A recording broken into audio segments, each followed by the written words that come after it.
Hi ആൾ എല്ലാവർക്കും ഒരു പുതിയ വീഡിയോയിലേക്ക് സ്വാഗതം. ഇന്ന് നമ്മൾ നോക്കുന്നത് ക്വസ്റ്റ്യൻ പേപ്പർ കോഡ് 056/2026.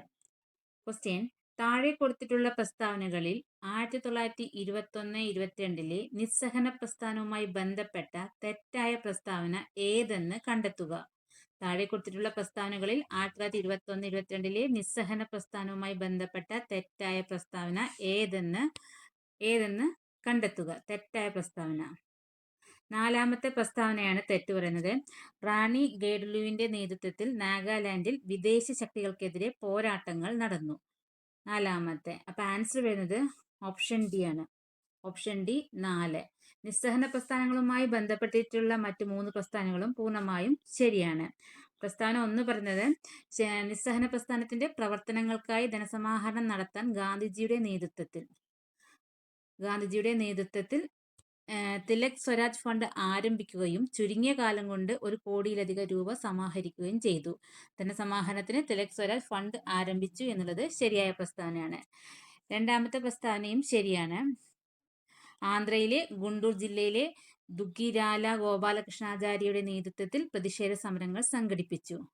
ശരിയാണ്. ആന്ധ്രാപ്രദേശിലെ ഗുണ്ടൂർ ജില്ലയിൽ ദുഗ്ഗിരാല ഗോപാലകൃഷ്ണന്റെ നേതൃത്വത്തിൽ ബ്രിട്ടീഷ് നഗരസഭ നികുതിക്കെതിരെ പ്രശസ്തമായ ചീരാല പേരാല പ്രതിഷേധ സമരം നടന്നത് ഈ കാലഘട്ടത്തിലാണ്.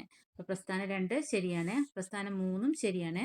ബ്രിട്ടീഷ് വിദ്യാലയങ്ങൾ ബഹിഷ്കരിച്ച ഇന്ത്യൻ വിദ്യാർത്ഥികൾക്കായി തദ്ദേശീയമായി വിദ്യാഭ്യാസം നൽകാൻ കാശി വിദ്യാപീഠ്, ജാമിയ മിലിയ ഇസ്ലാമിയ, ബീഹാർ വിദ്യാപീഠ് തുടങ്ങിയ ദേശീയ വിദ്യാഭ്യാസ സ്ഥാപനങ്ങൾ ഇക്കാലത്താണ് സ്ഥാപിക്കപ്പെട്ടത്. ബ്രിട്ടീഷ് വിദ്യാലയങ്ങൾ ബഹിഷ്കരിച്ച ഇന്ത്യൻ വിദ്യാർത്ഥികൾക്കായി തദ്ദേശീയമായ വിദ്യാഭ്യാസം നൽകാൻ കാശി വിദ്യാപീഠ്, ജാമിയ മിലിയ ഇസ്ലാമിയ, ബീഹാർ വിദ്യാപീഠ് തുടങ്ങിയ ദേശീയ വിദ്യാഭ്യാസ സ്ഥാപനങ്ങൾ ഇക്കാലത്താണ് സ്ഥാപിക്കപ്പെട്ടത്. അപ്പം 3ാമത്തെ പ്രസ്താവനയും ശരിയാണ്. 4ാമത്തെ പ്രസ്താവന തെറ്റാണ്. വടക്കു കിഴക്കൻ ഇന്ത്യയിലെ പ്രശസ്ത സ്വാതന്ത്ര്യ സമര നായികയായ റാണി ഗൈഡിൻലു ബ്രിട്ടീഷുകാർക്കെതിരെ പോരാടിയത് 1930കളിൽ മഹാത്മാഗാന്ധിയുടെ നേതൃത്വത്തിൽ നടന്ന നിയമലംഘന പ്രസ്ഥാനത്തിന്റെ ഭാഗമായിട്ടായിരുന്നു. 1921-22 കാലഘട്ടത്തിൽ അവർക്ക് വെറും 6 വയസ്സ് മാത്രമായിരുന്നു പ്രായം. തന്റെ 13ാമത്തെ വയസ്സിലാണ് ഹെരാക്ക പ്രസ്ഥാനത്തിന്റെ ഭാഗമായി ബ്രിട്ടീഷ് വിരുദ്ധ പോരാട്ടങ്ങളിലേക്ക് വരുന്നത്. അതിനാൽ ഈ പ്രസ്താവന 1921-22 നിസ്സഹന പ്രസ്ഥാനവുമായി പൊരുത്തപ്പെടുന്നില്ല. അപ്പൊ 4ാമത്തെ പ്രസ്താവന തെറ്റാണ്. 1857 കലാപത്തിന് 1ാം സ്വാതന്ത്ര്യ സമരം കാൺപൂരിൽ നേതൃത്വം നൽകിയ നേതാവ് ആരായിരുന്നു? 1857 കലാപത്തിന് കാൺപൂരിൽ നേതൃത്വം നൽകിയ നേതാവ് ആരായിരുന്നു? Nana Sahib. Answer option D, Nana Sahib. ഒപ്പം താന്തിയ തോപ്പിയും കാൺപൂരിലെ. ബഹദൂർ ഷാ രണ്ടാമൻ, ബഹദൂർ ഷാ സഫർ ഡൽഹിയിൽ, കുൻവർ സിംഗ് ബീഹാർ ജഗദീഷ്പൂർ, വാജിദ് അലി ഷാ അവധ് പ്രദേശം, അദ്ദേഹത്തിന്റെ ഭാര്യയായ ബീഗം ഹസ്രത്ത് മഹലാണ് ലക്നൌവിൽ അവധിൽ വിപ്ലവത്തിന് പ്രധാനമായും നേതൃത്വം നൽകിയത്. ആൻസർ വരുന്നത് ഓപ്ഷൻ ഡി, നാനാ സാഹിബ്. താഴെ കൊടുത്തിരിക്കുന്ന പ്രസ്താവനകളിൽ തിരുവിതാംകൂർ ഭരണാധികാരി മാർത്താണ്ഡവർമ്മയുമായി ബന്ധപ്പെട്ട ശരിയായ പ്രസ്താവനകൾ ഏതെല്ലാം? താഴെ കൊടുത്തിരിക്കുന്ന പ്രസ്താവനകളിൽ തിരുവിതാംകൂർ ഭരണാധികാരി മാർത്താണ്ഡവർമ്മയുമായി ബന്ധപ്പെട്ട ശരിയായ പ്രസ്താവനകൾ ഏതെല്ലാം? ശരിയായ പ്രസ്താവനകൾ: 1. ക്യാപ്റ്റൻ ഡിനോയുടെ സഹകരണത്തോടെ തിരുവിതാംകൂർ സൈന്യത്തെ ആധുനികവൽക്കരിച്ചു. പിന്നെ 3ാമത്തെ, പതിവ് കണക്ക് എന്ന പേരിൽ വാർഷിക ബഡ്ജറ്റ് അവതരിപ്പിച്ചു. 4ാമത്തെ, 1753 ഡച്ചുകാരുമായി മാവേലിക്കര ഉടമ്പടിയിൽ ഒപ്പുവെച്ചു. അപ്പൊ ആൻസർ വരുന്നത് ഓപ്ഷൻ സി ആണ്. 1, 3, 4 ശരിയാണ്. 1, 3, 4 ശരിയാണ്. പ്രസ്താവന 1. കുളച്ചൽ യുദ്ധത്തിൽ പരാജയപ്പെട്ട് തടവുകാരനായി പിടിക്കപ്പെട്ട ഡച്ച് ക്യാപ്റ്റൻ ഡിലനോയ് പിന്നീട് മാർത്താണ്ഡവർമ്മയോട് കൂറു പുലർത്തുകയും തിരുവിതാംകൂർ സൈന്യത്തെ യൂറോപ്യൻ രീതിയിൽ ആധുനികവൽക്കരിക്കാൻ സഹായിക്കുകയും ചെയ്തു. പ്രസ്താവന 2 തെറ്റാണ്. മൈസൂരിയൻ ഭരണാധികാരികളുടെ, അതായത് ഹൈദരാലി, ടിപ്പു സുൽത്താൻ തുടങ്ങിയവരുടെ ആക്രമണങ്ങൾ തടയുന്നതിനായി നെടുങ്കോട്ട നിർമ്മിച്ചത് മാർത്താണ്ഡവർമ്മയ്ക്ക് ശേഷം ഭരിച്ച ധർമ്മരാജാവ്, അതായത് കാർത്തിക തിരുനാൾ രാമവർമ്മയാണ്. അപ്പോൾ 2ാമത്തെ പ്രസ്താവന തെറ്റാണ്. മൂന്നാമത്തെ പ്രസ്താവന ശരിയാണ്. തിരുവിതാംകൂറിലെ വരവ് ചിലവുകൾ കൃത്യമായി സൂക്ഷിക്കുന്നതിനായി പതിവ് കണക്ക് എന്ന പേരിൽ ആദ്യമായി വാർഷിക ബഡ്ജറ്റ് സമ്പ്രദായം നടപ്പിലാക്കിയത് മാർത്താണ്ഡവർമ്മയാണ്. നാലാമത്തെ പ്രസ്താവനയും ശരിയാണ്. മാർത്താണ്ഡവർമ്മയും ഡച്ചുകാരും തമ്മിൽ സമാധാനവും സൗഹൃദവും സ്ഥാപിച്ചുകൊണ്ട് 1753 ഓഗസ്റ്റ് 15 ഒപ്പുവെച്ച ചരിത്രപ്രസിദ്ധമായ ഉടമ്പടിയാണ് മാവേലിക്കര ഉടമ്പടി. അപ്പോൾ 1, 3, 4 എന്നീ 3 പ്രസ്താവനകൾ ശരിയാണ്. താഴെ കൊടുത്തിരിക്കുന്ന പ്രസ്താവനകളുടെ അടിസ്ഥാനത്തിൽ ശരിയായ വ്യക്തി ആരെന്ന് തിരിച്ചറിയുക. താഴെ കൊടുത്തിരിക്കുന്ന പ്രസ്താവനകളുടെ അടിസ്ഥാനത്തിൽ ശരിയായ വ്യക്തി ആരെന്ന് തിരിച്ചറിയുക. അമേരിക്കൻ ഐക്യനാടുകളുടെ 3ാമത്തെ പ്രസിഡന്റായിരുന്നു. അമേരിക്കൻ ഫ്രാൻസിൽ നിന്നും ലൂസിയാന വിലക്ക് വാങ്ങിയത് ഇദ്ദേഹം പ്രസിഡന്റ് ആയിരിക്കുമ്പോഴാണ്. അമേരിക്കൻ സ്വാതന്ത്ര്യ പ്രഖ്യാപനത്തിന്റെ പ്രധാന ശില്പികളിൽ ഒരാളായിരുന്നു. ആൻസർ വരുന്നത് option A, Thomas Jefferson. Thomas Jefferson അമേരിക്കയുടെ 3ാമത്തെ പ്രസിഡന്റാണ് തോമസ് ജെഫേഴ്സൺ. 1803 ഫ്രാൻസിൽ നിന്ന് ലൂസിയാന പ്രദേശം വാങ്ങിയത് ജെഫേഴ്സൺ പ്രസിഡന്റ് ആയിരിക്കുമ്പോഴാണ്. അമേരിക്കൻ സ്വാതന്ത്ര്യ പ്രഖ്യാപനത്തിന്റെ പ്രധാന ശില്പിയും കരട് തയ്യാറാക്കിയ വ്യക്തിയും തോമസ് ജെഫേഴ്സൺ ആയിരുന്നു. Answer option A, Thomas Jefferson. അന്താരാഷ്ട്ര കൂട്ടായ്മ ബ്രിക്സിന്റെ അധ്യക്ഷ സ്ഥാനത്തേക്ക് 2026 തിരഞ്ഞെടുക്കപ്പെട്ടത് ഏത് രാജ്യമാണ്? അന്താരാഷ്ട്ര കൂട്ടായ്മയായ ബ്രിക്സിന്റെ അധ്യക്ഷ സ്ഥാനത്തേക്ക് 2026 തിരഞ്ഞെടുക്കപ്പെട്ടത് ഏത് രാജ്യമാണ്? ഇന്ത്യ. Option B, India. അന്താരാഷ്ട്ര കൂട്ടായ്മയായ ബ്രിക്സിന്റെ അധ്യക്ഷ സ്ഥാനം 2026 ജനുവരി 1 മുതൽ ബ്രസീലിൽ നിന്നും ഇന്ത്യ ഔദ്യോഗികമായി ഏറ്റെടുത്തു. 18ാമത് ഉച്ചകോടിയാണ്. ഇതോടെ 2026 നടക്കുന്ന 18ാമത് ബ്രിക്സ് ഉച്ചകോടിക്ക് ആതിഥേയത്വം വഹിക്കുന്നത് ഇന്ത്യയാണ്. ഹിമാലയൻ നദികളെ സംബന്ധിച്ച് താഴെ കൊടുത്തിരിക്കുന്ന പ്രസ്താവനകളിൽ ശരിയായവ ഏതെല്ലാം? ഹിമാലയൻ നദികളെ സംബന്ധിച്ച് താഴെ കൊടുത്തിരിക്കുന്ന പ്രസ്താവനകളിൽ ശരിയായവ ഏതെല്ലാം? ശരിയായവ: 1, ഹിമാനികളുടെ ഉരുകലും മഴയും കാരണം ഇവ സ്ഥിരപ്രവാഹ നദിയാണ്. 2, ഇവയുടെ താഴ്ന്ന ഭാഗങ്ങളിൽ വിശാലമായ പ്രളയ സമതലങ്ങൾ രൂപപ്പെടുന്നു. അപ്പോൾ ആൻസർ വരുന്നത് ഓപ്ഷൻ എ ആണ്. 1ഉം 2ഉം പ്രസ്താവനകളാണ് ശരിയായവ. 1ഉം 2ഉം 1, 2 എന്നിവ. ഒന്നാമത്തെ, ഹിമാലയൻ നദികൾ ഉത്ഭവിക്കുന്നത് ഹിമാനികളിൽ നിന്നായതുകൊണ്ട് വേനൽക്കാലത്ത് മഞ്ഞ് ഉരുകിയും വർഷകാലത്ത് മഴ ലഭിച്ചും ഇവ വർഷം മുഴുവനും ഒഴുകുന്നു. അതിനാൽ ഇവ സ്ഥിരപ്രവാഹ നദികളാണ്. പ്രസ്താവന 2ഉം ശരിയാണ്. ഈ നദികൾ മലനിരകളിൽ നിന്ന് സമതലങ്ങളിലേക്ക് പ്രവേശിക്കുമ്പോൾ വേഗത കുറയുകയും വലിയ അളവിൽ മണ്ണും എക്കലും നിക്ഷേപിക്കുകയും ചെയ്യുന്നു. ഇത് താഴ്ഭാഗങ്ങളിൽ വിശാലമായ പ്രളയ സമതലങ്ങൾ രൂപപ്പെടാൻ കാരണമാകുന്നു. പ്രസ്താവന 2ഉം ശരിയാണ്. പ്രസ്താവന 3 തെറ്റാണ്.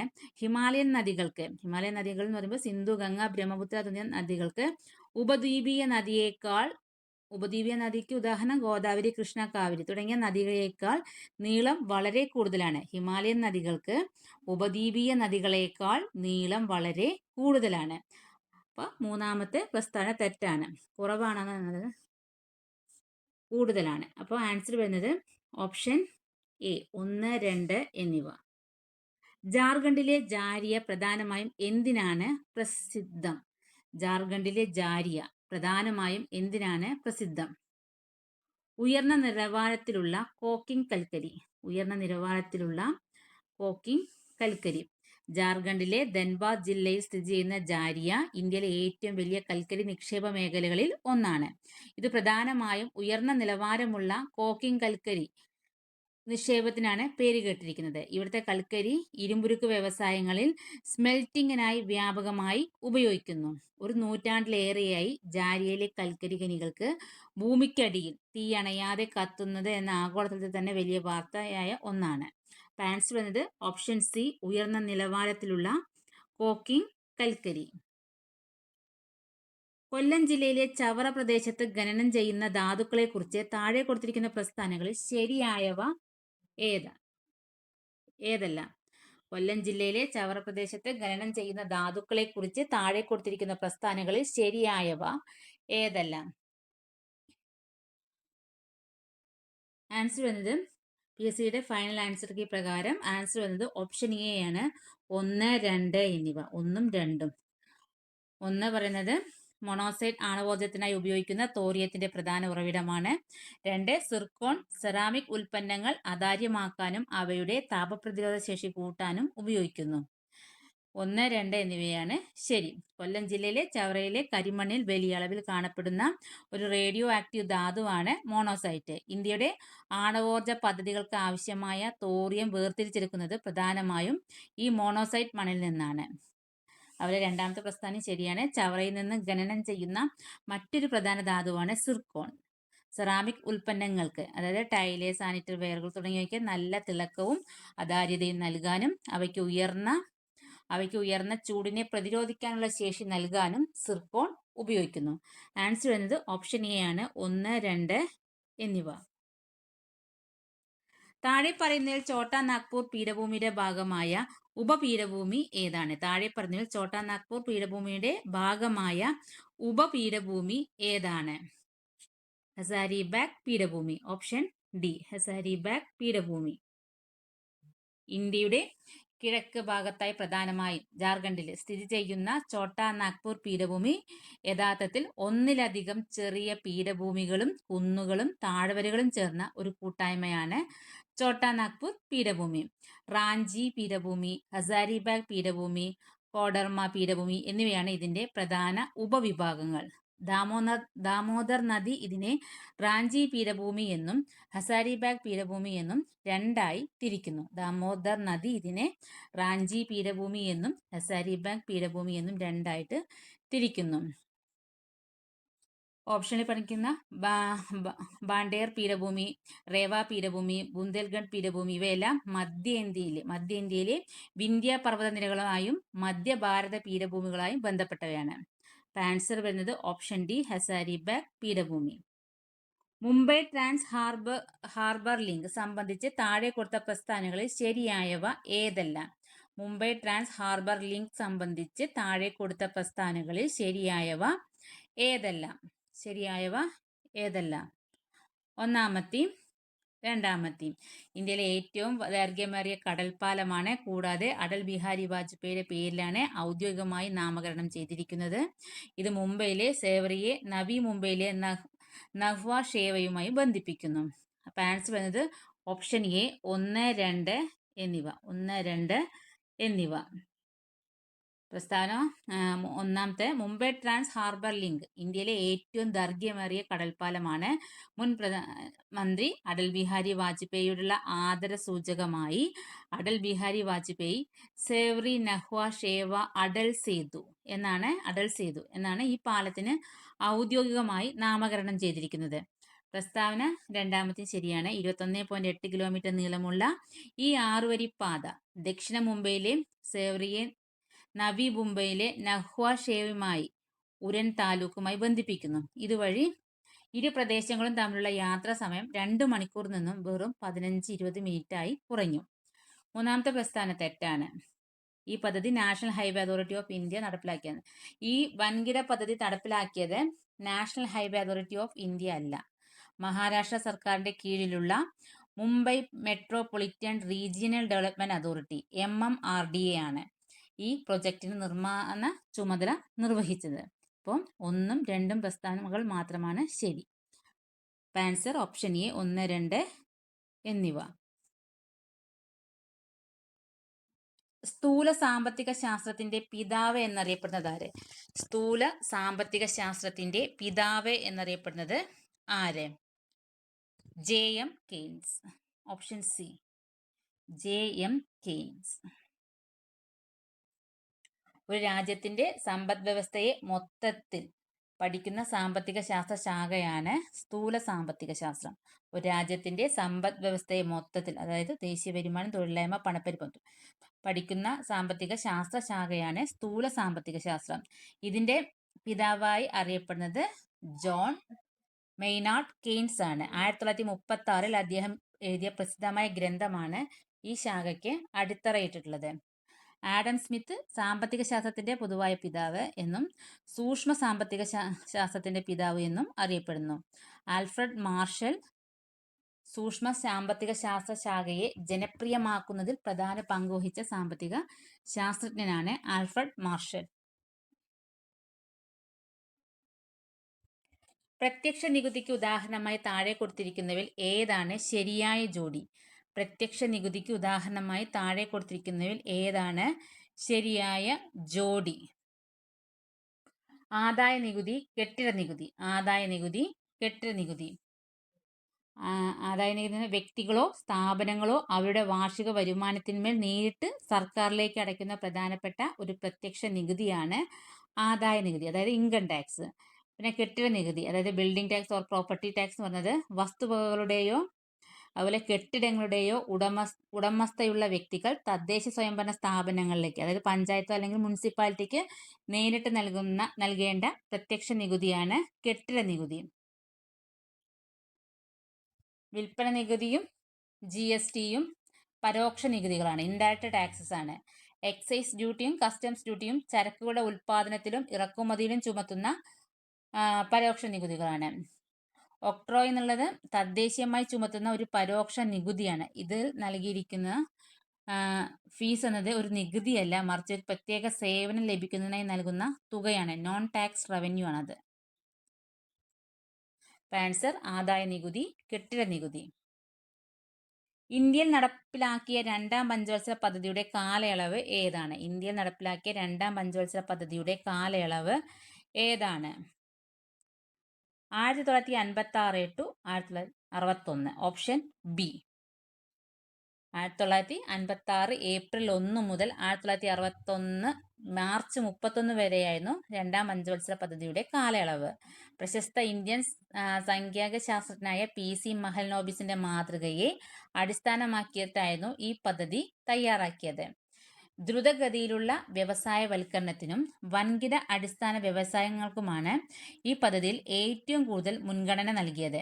ഭിലായ്, റൂർക്കേല, ദുർഗാപൂർ തുടങ്ങിയ പ്രശസ്തമായ ഇരുമ്പുരുക്ക് വ്യവസായശാലകൾ സ്ഥാപിതമായത് ഇക്കാലത്താണ്. ഒന്നാം പഞ്ചവത്സര പദ്ധതിയുടെ കാലഘട്ടം എന്ന് പറയുന്നത് 1951 ടു 1956 കൃഷിക്കാണ് മുൻഗണന നൽകിയിരുന്നത്. മൂന്നാമത്തെ പഞ്ചവത്സര പദ്ധതി 1961 ടു 1966 കൃഷിക്കും വ്യവസായത്തിനും മുൻഗണന നൽകി. താഴെ നൽകിയിരിക്കുന്ന റിസർവ് ബാങ്ക് ഓഫ് ഇന്ത്യയുമായി ബന്ധപ്പെട്ട ശരിയായ പ്രസ്താവന അല്ലെങ്കിൽ പ്രസ്താവനകൾ ഏതാണ്? താഴെ നൽകിയവയിൽ റിസർവ് ബാങ്ക് ഓഫ് ഇന്ത്യയുമായി ബന്ധപ്പെട്ട ശരിയായ പ്രസ്താവന അല്ലെങ്കിൽ പ്രസ്താവനകൾ ഏതാണ്? 1. ഇന്ത്യയുടെ കേന്ദ്ര ബാങ്കായി പ്രവർത്തിക്കുന്നു. 2. വായ്പകളുടെ നിയന്ത്രകനായി പ്രവർത്തിക്കുന്നു. 3. ബാങ്കുകളുടെ ബാങ്ക് എന്നറിയപ്പെടുന്നു. 4. വിദേശ വിനിമയത്തിന്റെ സൂക്ഷിപ്പുകാരൻ എന്നറിയപ്പെടുന്നു. ആൻസർ വരുന്നു ഓപ്ഷൻ ഡി, എല്ലാം. മേൽപ്പറഞ്ഞവയെല്ലാം. 4 പ്രസ്താവനകളും ശരിയാണ്. ഇന്ത്യയുടെ കേന്ദ്ര ബാങ്കായി പ്രവർത്തിക്കുന്നു, വായ്പകളുടെ നിയന്ത്രണമായി പ്രവർത്തിക്കുന്നു, പണവിതരണവും വായ്പാ ലഭ്യതയും നിയന്ത്രിക്കാൻ RBI വിവിധ ധനനയ ഉപകരണങ്ങൾ ഉപയോഗിക്കുന്നു. ബാങ്കുകളുടെ ബാങ്ക് എന്നറിയപ്പെടുന്നു. വാണിജ്യ ബാങ്കുകളുടെ ബാങ്കായി RBI പ്രവർത്തിക്കുന്നു. വിദേശ വിനിമയത്തിന്റെ സൂക്ഷിപ്പുകാരൻ എന്നറിയപ്പെടുന്നു. രാജ്യത്തിന്റെ വിദേശ നാണയ ശേഖരവുമായി ബന്ധപ്പെട്ട പ്രധാന ചുമതല RBI നിർവഹിക്കുന്നു. അപ്പോൾ 1, 2, 3, 4 എല്ലാം ശരിയാണ്. ഇന്ത്യ ലോകത്തിലെ ഏറ്റവും വലിയ ജനസംഖ്യയുള്ള രാജ്യമായി മാറിയത് എപ്പോഴാണ്? ഇന്ത്യ ലോകത്തിലെ ഏറ്റവും വലിയ ജനസംഖ്യയുള്ള രാജ്യമായി മാറിയത് എപ്പോഴാണ്? ഏപ്രിൽ 2023. Option B, April 2023. ഐക്യരാഷ്ട്ര സഭയുടെ UN-ന്റെ ജനസംഖ്യാ കണക്കുകളും പ്രൊജക്ഷനുകളും അനുസരിച്ച് 2023 ഏപ്രിൽ അവസാനത്തോടെ ഇന്ത്യ ചൈനയെ മറികടന്ന് ലോകത്തിലെ ഏറ്റവും വലിയ ജനസംഖ്യയുള്ള രാജ്യമായി ഔദ്യോഗികമായി മാറി. ഐക്യരാഷ്ട്രസഭയുടെ department of economics and social affairs പുറത്തുവിട്ട റിപ്പോർട്ട് പ്രകാരം 2023 ഏപ്രിൽ അവസാനത്തോടെ ഇന്ത്യയിലെ ജനസംഖ്യ ഏകദേശം 142.5 കോടി എന്ന സംഖ്യയിൽ എത്തിയാണ് ചൈനയെ മറികടന്നത്. 1950 UN ജനസംഖ്യാ കണക്കുകൾ ശേഖരിക്കാൻ തുടങ്ങിയതിന് ശേഷം ആദ്യമായാണ് ചൈന 1ാം സ്ഥാനം കൈവിടുകയും ഇന്ത്യ ആ പദവിയിലേക്ക് വരികയും ചെയ്യുന്നത്. Answer option B, April 2023. ഭരണഘടനാ നിർമ്മാണ സഭ രൂപീകരിക്കപ്പെട്ടത് ഏത് പദ്ധതിയിലെ നിർദ്ദേശപ്രകാരമാണ്?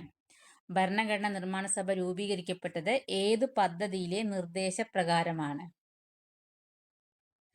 ക്യാബിനറ്റ് മിഷൻ പദ്ധതി. ഓപ്ഷൻ ഡി, ക്യാബിനറ്റ് മിഷൻ പദ്ധതി. 1946 ബ്രിട്ടീഷ് സർക്കാർ ഇന്ത്യയിലേക്ക് അയച്ച 3 അംഗ ഉന്നതതല സമിതിയാണ് ക്യാബിനറ്റ് മിഷൻ. അതിൽ പെട്ടവരാണ് Pethick Lawrence, sir Stafford Cripps, AV Alexander എന്നിവരായിരുന്നു ഇതിലെ അംഗങ്ങൾ. ഇതേ വർഷം ക്യാബിനറ്റ് മിഷൻ മുന്നോട്ട് വെച്ച നിർദ്ദേശങ്ങൾ പ്രകാരമാണ് ഇന്ത്യക്ക് ഒരു ഭരണഘടന നിർമ്മിക്കാനായി ഭരണഘടനാ നിർമ്മാണ സഭ രൂപീകരിച്ചത്. 1946 ഡിസംബറിലാണ് ഈ സഭയുടെ ആദ്യ യോഗം ചേർന്നത്. സൈമൺ കമ്മീഷൻ എന്ന് പറയുന്നത് 1927 ഇന്ത്യൻ ഭരണഘടനാ പരിഷ്കാരങ്ങളെക്കുറിച്ച് പഠിക്കാൻ വന്ന സമിതിയായിരുന്നു. ഇതിൽ ഇന്ത്യക്കാർ ആരുമില്ലാത്തതിനാൽ വൻ പ്രതിഷേധം നേരിട്ടിരുന്നു. പിന്നെ 1935 നിയമം, 1935 ഇന്ത്യ ഗവൺമെന്റ് നിയമം. നിലവിലുള്ള ഇന്ത്യൻ ഭരണഘടനയുടെ വലിയൊരു ഭാഗം ആശയങ്ങളും കടം കൊണ്ടിരിക്കുന്നത് ഈ നിയമത്തിൽ നിന്നാണ്. 1935 നെഹ്റു റിപ്പോർട്ട് 1928 ഇന്ത്യക്കാർക്ക് സ്വന്തമായി ഒരു ഭരണഘടന നിർമ്മിക്കാൻ കെൽപ്പുണ്ടോ എന്ന് ബ്രിട്ടീഷുകാരുടെ വെല്ലുവിളി ഏറ്റെടുത്ത് മോത്തിലാൽ നെഹ്റുവിന്റെ നേതൃത്വത്തിൽ തയ്യാറാക്കിയ ആദ്യ കരട് രേഖയാണ് നെഹ്റു റിപ്പോർട്ട്. അപ്പോൾ ആൻസർ വരുന്നത് ഓപ്ഷൻ ഡി, ക്യാബിനറ്റ് മിഷൻ പദ്ധതി. അധികാര വിഭജനവുമായി ബന്ധപ്പെട്ട് 3 ലിസ്റ്റുകൾ ഭരണഘടനയുടെ ഏത് പട്ടികയിലാണ് ഉൾപ്പെടുത്തിയിട്ടുള്ളത്? അധികാര വിഭജനവുമായി ബന്ധപ്പെട്ട 3 ലിസ്റ്റുകൾ ഭരണഘടനയുടെ ഏത് പട്ടികയിലാണ് ഉൾപ്പെടുത്തിയിരിക്കുന്നത്? 7ാം പട്ടിക. ഓപ്ഷൻ ബി, 7ാം പട്ടിക. ഇന്ത്യൻ ഭരണഘടനയുടെ 7ാം പട്ടികയിലാണ് കേന്ദ്ര സർക്കാരും സംസ്ഥാന സർക്കാരുകളും തമ്മിലുള്ള അധികാര വിഭജനത്തെക്കുറിച്ച് വ്യക്തമാക്കുന്നത്. ഇതിനായി 3 ലിസ്റ്റുകൾ ഭരണഘടനയിൽ ഉൾപ്പെടുത്തിയിട്ടുണ്ട്. ഒന്ന്, കേന്ദ്ര ലിസ്റ്റ്. കേന്ദ്ര സർക്കാരിന് മാത്രം നിയമനിർമ്മാണം നടത്താനുള്ള അധികാരമുള്ള വിഷയങ്ങൾ, ഉദാഹരണത്തിന് പ്രതിരോധം, വിദേശകാര്യം, റെയിൽവേ തുടങ്ങിയവ. പിന്നെ സംസ്ഥാന ലിസ്റ്റ്. ഒരു സംസ്ഥാന ലിസ്റ്റ് സംസ്ഥാന സർക്കാരുകൾക്ക് നിയമനിർമ്മാണം നടത്താൻ അധികാരമുള്ള വിഷയങ്ങൾ, ഉദാഹരണത്തിന് ക്രമസമാധാനം, ആരോഗ്യം, കൃഷി തുടങ്ങിയവ. പിന്നെ കൺകറന്റ് ലിസ്റ്റ്. കേന്ദ്രത്തിനും സംസ്ഥാനത്തിനും ഒരുപോലെ നിയമനിർമ്മാണം നടത്താൻ അധികാരമുള്ള വിഷയങ്ങളാണ് കൺകറന്റ് ലിസ്റ്റിൽ, ഉദാഹരണം വിദ്യാഭ്യാസം, വനം. 4ാം പട്ടികയിൽ രാജ്യസഭയിലെ സീറ്റുകൾ സംസ്ഥാനങ്ങൾക്കും കേന്ദ്രഭരണ പ്രദേശങ്ങൾക്കുമായി വീതിച്ച് നൽകുന്നതിനെ കുറിച്ചാണ് 4ാം പട്ടിക. 5ാം പട്ടിക പട്ടികജാതി പട്ടികവർഗ പ്രദേശങ്ങളുടെ ഭരണത്തെയും നിയന്ത്രണത്തെയും കുറിച്ചാണ്. 6ാം പട്ടിക അസം, മേഘാലയ, ത്രിപുര, മിസോറം എന്നീ സംസ്ഥാനങ്ങളിലെ ഗോത്രവർഗ പ്രദേശങ്ങളുടെ ഭരണത്തെക്കുറിച്ചിട്ടുള്ളതാണ്. സ്വത്തവകാശം മൗലികാവകാശത്തിൽ നിന്ന് നീക്കം ചെയ്ത ഭരണഘടനയുടെ ഭേദഗതി ഏത്? സ്വത്തവകാശം മൗലികാവകാശത്തിൽ നിന്ന് നീക്കം ചെയ്ത ഭരണഘടനയുടെ ഭേദഗതി ഏത്? 44. ഓപ്ഷൻ എ, 44ാം ഭേദഗതി. മൗലികാവകാശങ്ങൾ. ഇന്ത്യൻ ഭരണഘടന നിലവിൽ വന്നപ്പോൾ സ്വത്തവകാശം ആർട്ടിക്കിൾ 19(1)(f), ആർട്ടിക്കിൾ 31 എന്നിവ പ്രകാരം ഒരു പ്രധാന മൗലികാവകാശമായിരുന്നു. മൊറാർജി ദേശായിയുടെ നേതൃത്വത്തിലുള്ള ജനതാ പാർട്ടി ഗവൺമെന്റ് കൊണ്ടുവന്ന 1978 44ാം ഭരണഘടനാ ഭേദഗതിയിലൂടെയാണ് സ്വത്തവകാശത്തെ മൗലികാവകാശങ്ങളുടെ പട്ടികയിൽ നിന്നും നീക്കം ചെയ്തത്. നിലവിൽ സ്വത്തവകാശം മൗലികാവകാശമല്ല, മറിച്ച് ഭരണഘടനയിലെ ഭാഗം 12 ആർട്ടിക്കിൾ 300A പ്രകാരമുള്ള ഒരു നിയമപരമായ അവകാശം മാത്രമാണ്. 42ാം ഭേദഗതി 1976 മിനി കോൺസ്റ്റിറ്റ്യൂഷൻ എന്നറിയപ്പെടുന്നു. മൗലിക കർത്തവ്യങ്ങൾ കൂട്ടിച്ചേർത്തതും അതുപോലെ സോഷ്യലിസം, മതേതരത്വം, അഖണ്ഡ എന്നീ വാക്കുകൾ ചേർത്തതും ഇതിലൂടെയാണ്. 52ാം ഭേദഗതി 1985 പാർട്ടി മാറ്റ നിരോധന നിയമവുമായി ബന്ധപ്പെട്ടിരിക്കുന്നു. 52 പാർട്ടി മാറ്റ നിരോധന നിയമവുമായി ബന്ധപ്പെട്ടിരിക്കുന്നു. പിന്നെ 74ാം ഭേദഗതി 1992 നഗരസഭകൾക്കും മുനിസിപ്പാലിറ്റികൾക്കും ഭരണഘടനാ പദവി നൽകിയ ഭേദഗതി ആണ്. ആൻസർ ഓപ്ഷൻ എ, 44ാം ഭേദഗതി. ഭരണഘടനാ നിർമ്മാണ സമിതിയുടെ അധ്യക്ഷൻ ആരായിരുന്നു? ഭരണഘടനാ നിർമ്മാണ സമിതിയുടെ അധ്യക്ഷൻ ആരായിരുന്നു? Doctor Rajendra Prasad. Option C, doctor Rajendra Prasad. 1946 December 11 ചേർന്ന യോഗത്തിലാണ് ഡോക്ടർ രാജേന്ദ്ര പ്രസാദിനെ ഭരണഘടനാ നിർമ്മാണ സഭയുടെ സ്ഥിരം അധ്യക്ഷനായി ഐകകണ്ഠേന തിരഞ്ഞെടുത്തത്. അദ്ദേഹം പിന്നീട് സ്വതന്ത്ര ഇന്ത്യയുടെ ആദ്യത്തെ രാഷ്ട്രപതിയായിട്ട് മാറി. സഭയുടെ ആദ്യ യോഗത്തിൽ അതായത് 1946 ഡിസംബർ 9 ഏറ്റവും പ്രായം കൂടിയ അംഗമായിരുന്ന ഡോക്ടർ സച്ചിദാനന്ദ സിൻഹയായിരുന്നു താൽക്കാലിക അധ്യക്ഷൻ. ഡോക്ടർ BR അംബേദ്കർ അദ്ദേഹം ഭരണഘടനയുടെ കരട് തയ്യാറാക്കുന്നതിനുള്ള ഡ്രാഫ്റ്റിംഗ് കമ്മിറ്റിയുടെ ചെയർമാനായിരുന്നു. അതുകൊണ്ടാണ് അദ്ദേഹം ഇന്ത്യൻ ഭരണഘടനയുടെ ശില്പി എന്നറിയപ്പെടുന്നത്. ജവഹർലാൽ നെഹ്റു ഭരണഘടനാ നിർമ്മാണ സഭയിൽ ചരിത്രപ്രസിദ്ധമായ ലക്ഷ്യപ്രമേയം അവതരിപ്പിച്ചത് ജവഹർലാൽ നെഹ്റു ആണ്. സർദാർ വല്ലഭായ് പട്ടേൽ ഭരണഘടനാ നിർമ്മാണ സഭയുടെ മൗലികാവകാശങ്ങൾക്കും ന്യൂനപക്ഷങ്ങൾക്കും വേണ്ടിയുള്ള ഉപദേശക സമിതിയുടെ ചെയർമാനായിരുന്നു Sardar Vallabhbhai Patel. Answer option C doctor Rajendra Prasad.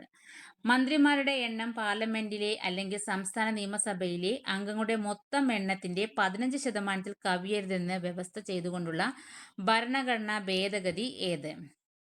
മന്ത്രിമാരുടെ എണ്ണം പാർലമെന്റിലെ അല്ലെങ്കിൽ സംസ്ഥാന നിയമസഭയിലെ അംഗങ്ങളുടെ മൊത്തം എണ്ണത്തിന്റെ 15% കവിയരുത് എന്ന വ്യവസ്ഥ ചെയ്തുകൊണ്ടുള്ള ഭരണഘടനാ ഭേദഗതി ഏത്? 91 ഓപ്ഷൻ സി. 2003 91 ഭരണഘടനാ ഭേദഗതിയിലൂടെയാണ് കേന്ദ്രത്തിലെയും സംസ്ഥാനങ്ങളിലെയും മന്ത്രിസഭകളുടെ വലിപ്പം പരിമിതപ്പെടുത്തിയത്. ഇത് പ്രകാരം പ്രധാനമന്ത്രി ഉൾപ്പെടെയുള്ള കേന്ദ്രമന്ത്രിമാരുടെ ആകെ എണ്ണം ലോകസഭയിലെ ആകെ അംഗങ്ങളുടെ എണ്ണത്തിന്റെ 15% കൂടരുത്. അതുപോലെ സംസ്ഥാനങ്ങളിൽ മുഖ്യമന്ത്രി ഉൾപ്പെടെയുള്ള മന്ത്രിമാരുടെ ആകെ എണ്ണം നിയമസഭയിലെ ആകെ അംഗങ്ങളുടെ 15% കവിയരുത്. എന്നാൽ സംസ്ഥാനങ്ങളിൽ മന്ത്രിമാരുടെ എണ്ണം 12-ൽ കുറയാനും പാടില്ല. അങ്ങനെയാണ്. സംസ്ഥാനങ്ങളിൽ മുഖ്യമന്ത്രി ഉൾപ്പെടെയുള്ള മന്ത്രിമാരുടെ ആകെ എണ്ണം നിയമസഭയിലെ ആകെ അംഗങ്ങളുടെ 15% കവിയരുത്. എന്നാൽ സംസ്ഥാനങ്ങളിൽ മന്ത്രിമാരുടെ എണ്ണം 12-ൽ കുറയാനും പാടില്ല. 52 ഭേദഗതി എന്ന് പറയുന്നത് കൂറുമാറ്റ നിരോധന നിയമവും കൊണ്ടുവരികയും 10-ാം പട്ടിക കൂട്ടിച്ചേർക്കുകയും ചെയ്തു 1985. 44-ാം ഭേദഗതി 1978-ൽ സ്വത്തവകാശത്തെ മൗലികാവകാശങ്ങളിൽ നിന്ന് നീക്കം ചെയ്തു. 42-ാം ഭേദഗതി 1976 മിനി കോൺസ്റ്റിറ്റ്യൂഷൻ എന്നറിയപ്പെടുന്നു. പ്രവേശകനിൽ ഭേദഗതി വരുത്തുകയും മൗലിക കർത്തവ്യങ്ങൾ ഉൾപ്പെടുത്തുകയും ചെയ്തു. കേന്ദ്ര സംസ്ഥാന ബന്ധങ്ങളെക്കുറിച്ച് പഠിച്ച് റിപ്പോർട്ട് സമർപ്പിക്കുന്നതിന് നിയമിക്കപ്പെട്ട കമ്മീഷൻ ഏത്? കേന്ദ്ര സംസ്ഥാന ബന്ധങ്ങളെക്കുറിച്ച് പഠിച്ച് റിപ്പോർട്ട് സമർപ്പിക്കുന്നതിന് നിയമിക്കപ്പെട്ട കമ്മീഷൻ ഏത്? Sarkaria commission. Option D Sarkaria commission. കേന്ദ്രവും സംസ്ഥാനങ്ങളും തമ്മിലുള്ള ബന്ധങ്ങളെക്കുറിച്ചും അധികാര വിഭജനത്തെക്കുറിച്ചും പഠിച്ച് നിർദ്ദേശങ്ങൾ സമർപ്പിക്കുന്നതിനായി 1983-ൽ ഇന്ദിരാഗാന്ധി ഗവൺമെന്റ് നിയമിച്ച 3-അംഗ കമ്മീഷനാണ് സർക്കാരിയ കമ്മീഷൻ. ജസ്റ്റിസ് രഞ്ജിത് സിംഗ് സർക്കാരിയായിരുന്നു ഇതിന്റെ അധ്യക്ഷൻ. കേന്ദ്ര സംസ്ഥാന സഹകരണം ശക്തമാക്കാൻ ഇന്റർ സ്റ്റേറ്റ് കൗൺസിൽ രൂപീകരിക്കണമെന്നും ഗവർണർമാരെ നിയമിക്കുമ്പോൾ പാലിക്കേണ്ട കൃത്യമായ മാനദണ്ഡങ്ങളെക്കുറിച്ചും ഈ കമ്മീഷൻ ശുപാർശ ചെയ്തു. വീരപ്പ മൊയ്ലി കമ്മീഷൻ എന്ന് പറയുന്നത് ഇന്ത്യയിലെ ഭരണപരിഷ്കാരങ്ങളെക്കുറിച്ച് പഠിക്കാൻ നിയോഗിച്ച 2-ാം ഭരണപരിഷ്കാര കമ്മീഷന്റെ അധ്യക്ഷനായിരുന്നു അദ്ദേഹം. നാനാവതി കമ്മീഷൻ എന്ന് പറയുന്നത് 1984-ലെ സിഖ് വിരുദ്ധ കലാപത്തെക്കുറിച്ചും 2002-ലെ ഗോന്ദ്രെ ട്രെയിൻ കത്തിക്കലിനെക്കുറിച്ചും പഠിക്കാൻ നിയമിച്ച സമിതിയാണ്. മണ്ഡൽ കമ്മീഷൻ ഇന്ത്യയിലെ പിന്നോക്ക വിഭാഗങ്ങളുടെ സംവരണവുമായി ബന്ധപ്പെട്ട് പഠനം നടത്തിയ ചരിത്രപ്രസിദ്ധമായ കമ്മീഷനാണ്. സംസ്ഥാന ധനകാര്യ കമ്മീഷനുമായി ബന്ധപ്പെട്ട ശരിയായ പ്രസ്താവന ഏത്? സംസ്ഥാന ധനകാര്യ കമ്മീഷനുമായി ബന്ധപ്പെട്ട് ശരിയായ പ്രസ്താവന ഏത്? ഇത് ഒരു ഭരണഘടനാ സ്ഥാപനമാണ്. രണ്ടാമത്തെ, തദ്ദേശ സ്വയംഭരണ സ്ഥാപനങ്ങളുടെ സാമ്പത്തിക സ്ഥിതി മെച്ചപ്പെടുത്തുന്നതിന് ശുപാർശകൾ നൽകുന്നു. ആൻസർ എന്ത്? ഓപ്ഷൻ എ ആണ്. 1 and 2. 1 ശരിയാണ്. സംസ്ഥാന ധനകാര്യ കമ്മീഷൻ എന്നത് പൂർണ്ണമായും ഒരു ഭരണഘടനാ സ്ഥാപനമാണ്. ഇന്ത്യൻ ഭരണഘടനയുടെ ആർട്ടിക്കിൾ 243I, 243Y എന്നിവ പ്രകാരമാണ് ഓരോ 5 വർഷം കൂടുമ്പോഴും ഗവർണർ ഈ കമ്മീഷനെ നിയമിക്കുന്നത്.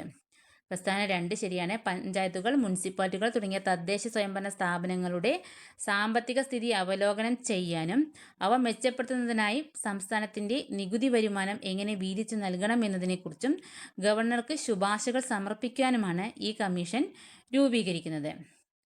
3-ാമത്തെ പ്രസ്താവന തെറ്റാണ്. ഇതൊരു ഭരണഘടനാ സ്ഥാപനമല്ല എന്ന പ്രസ്താവന തെറ്റാണ്. കാരണം 1992-ലെ 73, 74 ഭരണഘടനാ ഭേദഗതികളിലൂടെ ഇതിന് ഭരണഘടനാ പദവി നൽകിയിട്ടുള്ളതാണ്. അപ്പോൾ 1, 2 എന്നീ 2 പ്രസ്താവനകൾ മാത്രമാണ് ശരിയായിട്ടുള്ളത്. താഴെ തന്നിട്ടുള്ളതിൽ ഈ ഡിസ്ട്രിക്ട് സർവീസുമായി ബന്ധപ്പെട്ടത് ഏതാണ്? താഴെ തന്നിട്ടുള്ളതിൽ ഈ ഡിസ്ട്രിക്ട് സർവീസുമായി ബന്ധപ്പെട്ടത് ഏതാണ്? 1, ജനങ്ങൾക്ക് പൊതുസേവന കേന്ദ്രങ്ങൾ വഴി സർക്കാരിന്റെ സേവനങ്ങൾ നൽകുന്ന പദ്ധതി. സേവനങ്ങൾ ഓൺലൈൻ വെബ് പോർട്ടൽ വഴി ലഭ്യമാകുന്നു. വിവിധ ഡിപ്പാർട്ട്മെന്റുകളിൽ നിന്നുള്ള സേവനങ്ങൾ ലഭ്യമാകുന്നു. എല്ലാം ശരിയാണ്. Option D. ഇന്ത്യയിലെയും പ്രത്യേകിച്ച് കേരളത്തിലെയും IT മിഷന്റെ കീഴിലെ പ്രധാനപ്പെട്ട ഒരു ഗവേണൻസ് പദ്ധതിയാണ് ഡിസ്ട്രിക്റ്റ്. ഇതിനെക്കുറിച്ച് നൽകിയിരിക്കുന്ന എല്ലാ പ്രസ്താവനകളും ശരിയാണ്. ഒന്നാമത്തെ പറയുന്നത് അക്ഷയ കേന്ദ്രങ്ങൾ പോലുള്ള പൊതുസേവന കേന്ദ്രങ്ങൾ വഴി സാധാരണക്കാരനായ ജനങ്ങൾക്ക് വിവിധ സർക്കാർ സർട്ടിഫിക്കറ്റുകളും സേവനങ്ങളും വളരെ വേഗത്തിൽ ലഭ്യമാക്കാൻ ഈ പദ്ധതി സഹായിക്കുന്നു. രണ്ടാമത് ഡിസ്ട്രിക്റ്റ് ഓൺലൈൻ വെബ് പോർട്ടൽ വഴി പൊതുജനങ്ങൾക്ക് സ്വന്തമായി ലോഗിൻ ID നിർമ്മിച്ച് വീട്ടിൽ നിന്ന് തന്നെ സേവനങ്ങൾ അപേക്ഷിക്കാനും ഫീസ് അടയ്ക്കാനും സാധിക്കും. മൂന്നാമത്തെ റവന്യൂ വകുപ്പ് വരുമാന സർട്ടിഫിക്കറ്റ്, ജാതി സർട്ടിഫിക്കറ്റ് തുടങ്ങിയവ, കൂടാതെ മോട്ടോർ വാഹന വകുപ്പ്, തദ്ദേശ സ്വയംഭരണ വകുപ്പ് തുടങ്ങി വിവിധ സർക്കാർ ഡിപ്പാർട്ട്മെന്റുകളിൽ നിന്നുള്ള സേവനങ്ങൾ ഒരൊറ്റ പ്ലാറ്റ്ഫോമിലൂടെ ഇതിൽ നിന്ന് ലഭ്യമാക്കിയിട്ടുണ്ട്. അപ്പോൾ 1, 2, 3 പ്രസ്താവനകൾ ശരിയാണ്. സ്നേഹപൂർവം പദ്ധതി എന്തുമായി ബന്ധപ്പെട്ടിരിക്കുന്നു? സ്നേഹപൂർവം പദ്ധതി എന്തുമായി ബന്ധപ്പെട്ടിരിക്കുന്നു? മാതാപിതാക്കളിൽ ആരെങ്കിലും മരണമടഞ്ഞതും സാമ്പത്തികമായി പിന്നോക്കം നിൽക്കുന്നതുമായ കുട്ടികൾക്ക് നൽകുന്ന പഠന സഹായ പദ്ധതി. Option D. കേരള സാമൂഹ്യ സുരക്ഷാ മിഷൻ മുഖേന നടപ്പിലാക്കുന്ന ഒരു പ്രധാന പദ്ധതിയാണ് സ്നേഹപൂർവം. മാതാപിതാക്കൾ രണ്ടുപേരുമോ അല്ലെങ്കിൽ ആരെങ്കിലും ഒരാളോ മരണപ്പെടുകയും ജീവിച്ചിരിക്കുന്ന രക്ഷിതാവിന് സാമ്പത്തിക പരാധീനത കാരണം കുട്ടികളെ സംരക്ഷിക്കാൻ കഴിയാതെ വരികയും ചെയ്യുന്ന സാഹചര്യങ്ങളിലാണ് ഈ സഹായം നൽകുന്നത്. കുട്ടികളെ അനാഥാലയങ്ങളിൽ വിടാതെ സ്വന്തം വീട്ടിലോ ബന്ധുക്കളുടെ കൂടെയോ നിർത്തി വിദ്യാഭ്യാസം നൽകാൻ ഈ പദ്ധതി പ്രതിമാസ ധനസഹായം, അതായത് പഠനസഹായ സ്കോളർഷിപ്പ് ഉറപ്പാക്കുന്നു. 5 വയസ്സിന് താഴെയുള്ള കുട്ടികൾ മുതൽ ഡിഗ്രി, പ്രൊഫഷണൽ കോഴ്സുകൾ പഠിക്കുന്ന വിദ്യാർത്ഥികൾക്ക് വരെ പ്രതിമാസം 300 രൂപ മുതൽ 1000 രൂപ വരെ ഈ പദ്ധതിയിലൂടെ ബാങ്ക് അക്കൗണ്ടിലേക്ക് നേരിട്ട് നൽകുന്നു. സ്വദേശ് സമ്മാൻ പുരസ്കാരം നേടിയ കേരള സർക്കാർ സ്ഥാപനം. സ്വദേശ് സമ്മാൻ പുരസ്കാരം നേടിയ കേരള സർക്കാർ സ്ഥാപനം KSFE. Option B. കേരള സർക്കാരിന്റെ പൂർണ്ണ ഉടമസ്ഥതയിലുള്ള ധനകാര്യ സ്ഥാപനമായ കേരള സ്റ്റേറ്റ് ഫിനാൻഷ്യൽ എന്റർപ്രൈസ് മികച്ച പ്രവർത്തനത്തിനുള്ള മികവിനുള്ള ദേശീയ ബഹുമതിയായ സ്വദേശ് സമ്മാൻ പുരസ്കാരം കരസ്ഥമാക്കി. ന്യൂഡൽഹിയിലെ ഭാരത് മണ്ഡപത്തിൽ വെച്ച് നടന്ന 6ാമത് സ്വദേശി കോൺക്ലേവിൽ വെച്ച് കേന്ദ്ര ടൂറിസം സാംസ്കാരിക വകുപ്പ് മന്ത്രി ഗജേന്ദ്ര സിംഗ് ഷെഖാവത്തിൽ നിന്നാണ് KSFE ചെയർമാനും മാനേജിംഗ് ഡയറക്ടറും ചേർന്നാണ് ഈ പുരസ്കാരം ഏറ്റുവാങ്ങിയത്. ബാങ്കിംഗ്, ഇതര പൊതുമേഖലാ ധനകാര്യ സ്ഥാപനങ്ങളുടെ വിഭാഗത്തിൽ കൈവരിച്ച അസാധാരണമായ വളർച്ചയും രാജ്യത്ത് ആദ്യമായി 1 ലക്ഷം കോടി രൂപയുടെ ബിസിനസ് വിറ്റുവരവ് നേടിയ ആദ്യ മിസ്ലേനിയസ് നോൺ ബാങ്കിംഗ് കമ്പനിയായി മാറിയതാണ് KSFEയെ ഈ അവാർഡിന് അർഹമാക്കിയത്. ഓസോൺ പാളിയുടെ കനം അളക്കാൻ ഉപയോഗിക്കുന്ന യൂണിറ്റ് ഏത്? ഓസോൺ പാളിയുടെ കനം അളക്കാൻ ഉപയോഗിക്കുന്ന യൂണിറ്റ് ഏതാണ്? ഡോപ്സൺ. Option B. ഡോപ്സൺ. അന്തരീക്ഷത്തിലെ ഓസോൺ പാളിയുടെ അളവോ കനമോ രേഖപ്പെടുത്താൻ ഉപയോഗിക്കുന്ന സ്റ്റാൻഡേർഡ് അളവുകോലാണ് ഡോപ്സൺ യൂണിറ്റ്. ഓസോൺ പാളിയെക്കുറിച്ച് പഠിച്ച പ്രശസ്ത ശാസ്ത്രജ്ഞനായ GMB ഡോപ്സന്റെ ഓർമ്മയ്ക്കായിട്ടാണ് ഈ പേര് നൽകിയിരിക്കുന്നത്. ഡെസിബൽ എന്ന് പറയുന്നത് ശബ്ദത്തിന്റെ തീവ്രത അളക്കാൻ ഉപയോഗിക്കുന്നു. പാസ്കൽ മർദ്ദം അളക്കാനുള്ള അന്താരാഷ്ട്ര യൂണിറ്റാണ്. ജൂള് ഊർജം, പ്രവൃത്തി എന്നിവ അളക്കാൻ ഉപയോഗിക്കുന്നു. ബീറ്റോഡ് സ്പോട്ട് ഉണ്ടാകാൻ പ്രധാന കാരണം വിറ്റാമിൻ എ കുറവ്. മനുഷ്യന്റെ കണ്ണിലെ കൺജക്റ്റീവയിൽ കെരാറ്റിൻ അടിഞ്ഞുകൂടി ഉണ്ടാകുന്ന വെളുത്തതോ ചാര നിറത്തിലുള്ളതോ ആയ നുര പോലുള്ള ത്രികോണാകൃതിയിലുള്ള പാടുകളാണ് ബീറ്റോഡ് സ്പോട്ട്. ശരീരത്തിൽ വിറ്റാമിൻ എയുടെ തീവ്രമായ കൂർപ്പം മൂലം ഉണ്ടാകുന്നതിന്റെ പ്രധാന ലക്ഷണമാണ് ഇത്. വിറ്റാമിൻ എയുടെ കുറവ് മൂലം കണ്ണുകൾ വരണ്ടു പോകുന്ന അവസ്ഥയെ സിറോഫ്താൽമിയ, മാലക്കണ്ണ് തുടങ്ങിയ രോഗങ്ങളും ഉണ്ടാകാറുണ്ട്. വിറ്റാമിൻ B12 കൊണ്ട് അനീമിയ, അതുപോലെ നാഡീ സംബന്ധമായ പ്രശ്നങ്ങൾ. വിറ്റാമിൻ C കൊണ്ട് സ്കർവി, അതായത് പല്ലിൻ്റെ അസ്ഥികൾക്കും ഇറകൾക്കും ഉണ്ടാകുന്ന രോഗം. പിന്നെ വിറ്റാമിൻ D, റിക്കറ്റ്സ്, കുട്ടികളിലെ അസ്ഥിക്ഷയം, വളർച്ചക്കുറവ്, റിക്കറ്റ്സ്, വിറ്റാമിൻ ഡിയുടെ അഭാവം മൂലം. വിദ്യാർത്ഥികളുടെ മാനസികാരോഗ്യ സംരക്ഷണ പദ്ധതി Jeevani. Option B. Jeevani. College വിദ്യാർത്ഥികളിൽ കണ്ടുവരുന്ന കടുത്ത മാനസിക സമ്മർദ്ദം, വിഷാദം, മറ്റ് മാനസികാരോഗ്യ പ്രശ്നങ്ങൾ എന്നിവ പരിഹരിക്കുന്നതിനായി കേരള ഉന്നത വിദ്യാഭ്യാസ വകുപ്പ് ആരംഭിച്ച പദ്ധതിയാണ് ജീവനി പദ്ധതി. സംസ്ഥാനത്തെ സർക്കാർ ആർട്സ് ആൻഡ് സയൻസ് കോളേജുകളിൽ വിദ്യാർത്ഥികൾക്ക് കൗൺസിലിംഗും മാനസിക പിന്തുണയും നൽകാൻ സൈക്കോളജി അപ്രന്റീസുമാരെ നിയമിക്കുന്നത് ഈ പദ്ധതിയുടെ ഭാഗമാണ്. സ്കൂൾ വിദ്യാർത്ഥികളുടെ മാനസികാരോഗ്യത്തിനായി പൊതുവിദ്യാഭ്യാസ വകുപ്പ് നടപ്പിലാക്കുന്ന മറ്റൊരു പ്രശസ്തമായ പദ്ധതിയാണ് our responsibility to children ORC. കൂടാതെ ശ്രദ്ധ, ഉണർവ് തുടങ്ങിയ പദ്ധതികളും ഇതിനായിട്ട് പ്രവർത്തിക്കുന്നുണ്ട്. ആശ്വാസകിരണം എന്ന് പറയുന്നത് കടുത്ത ശാരീരിക മാനസിക വൈകല്യമുള്ളവരെയും കിടപ്പിലായ രോഗികളെയും പരിചരിക്കുന്നവർക്ക് പ്രതിമാസ ധനസഹായം നൽകുന്ന സാമൂഹ്യ സുരക്ഷാ പദ്ധതി. ആർദ്രം കേരളത്തിലെ സർക്കാർ ആശുപത്രികളെ രോഗീ സൗഹൃദമാക്കാനും ആധുനികവൽക്കരിക്കാനുമായി നടപ്പിലാക്കുന്ന വലിയൊരു ഹെൽത്ത് മിഷൻ പ്രോജക്റ്റാണ് ആർദ്രം. സ്നേഹസ്പർശ് എന്ന് പറയുന്നത് കാസർഗോഡ് ജില്ലയിലെ എൻഡോസൾഫാൻ ദുരിതബാധിതർക്ക് പ്രതിമാസ ധനസഹായവും ആശ്വാസവും എത്തിക്കുന്നതിനുള്ള പദ്ധതിയാണ്. COP 30 ചർച്ചയിലെ ലോസ് ആൻഡ് ഡാമേജ് LND എന്ന ആശയം എന്തിനെ സൂചിപ്പിക്കുന്നു? COP 30 ചർച്ചയിലെ ലോസ് ആൻഡ് ഡാമേജ് എന്ന ആശയം എന്തിനെ സൂചിപ്പിക്കുന്നു? കാലാവസ്ഥ മാറ്റം മൂലമുള്ള നഷ്ടം. ഐക്യരാഷ്ട്രസഭയുടെ കാലാവസ്ഥ ഉച്ചകോടികളിലെ ഏറ്റവും പ്രധാനപ്പെട്ട ഒരു ആശയമാണിത്. ആഗോളതാപനവും കാലാവസ്ഥാ വ്യതിയാനവും